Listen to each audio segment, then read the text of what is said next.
தமிழ்நாடு முழுவதும் ஒவ்வொரு நாளும் ஏதோ ஒரு இடத்தில் பாலியல் வன்கொடுமை நடப்பதாக தேமுதிக பொதுச் செயலாளர் பிரேமலதா விஜயகாந்த் வேதனை தெரிவித்துள்ளார்.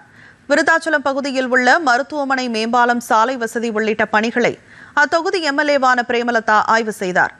பின்னர் செய்தியாளர்களிடம் பேசிய அவர், விவசாயிகளுக்கு கடன் தள்ளுபடி செய்தது கண் துடைப்பு என விவசாயிகள் தமிழ்நாடு முழுக்க போராட்டத்தில் ஈடுபட்டு வருவதை சுட்டிக்காட்டினார்.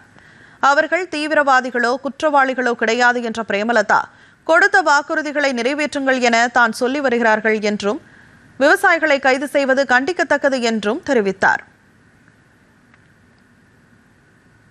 விவசாயிகள் இந்த கடன் தள்ளுபடி யாருமே ஏத்துக்கல. இது கண் துடைப்பு அப்படின்னு எல்லா பக்கமும் போராட்டங்கள் நடந்துட்டு இருக்கு தமிழ்நாடு முழுக்க. நேத்து நான் போன ஏரியா டெல்டா பகுதி, அங்க எல்லா பகுதியிலும் விவசாயிகள் ஆர்ப்பாட்டம், போராட்டம். ஏன்னா இந்த விவசாய கடன் தள்ளுபடி அவங்க அறிவித்ததற்கும் இப்ப செய்யறதுக்கும் சம்பந்தமே இல்லை, இது ஏத்துக்க முடியாதுன்னு சொல்றாங்க. ஆர்ப்பாட்டம் போராட்டம் பண்றவங்கள கைது பண்றாங்க விவசாயிகள். அவங்க ஒன்றும் தீவிரவாதிகளோ தேச குற்றவாளிகளோ இல்லை. அவங்க கொடுத்த வாக்குறுதியை நீங்க நிறைவேற்றுங்கன்னு தான் சொல்றாங்க. அதுக்கு எதுக்கு கைது பண்றாங்கன்றது தெரியல. இது கண்டிக்கக்கூடிய ஒரு விஷயம்.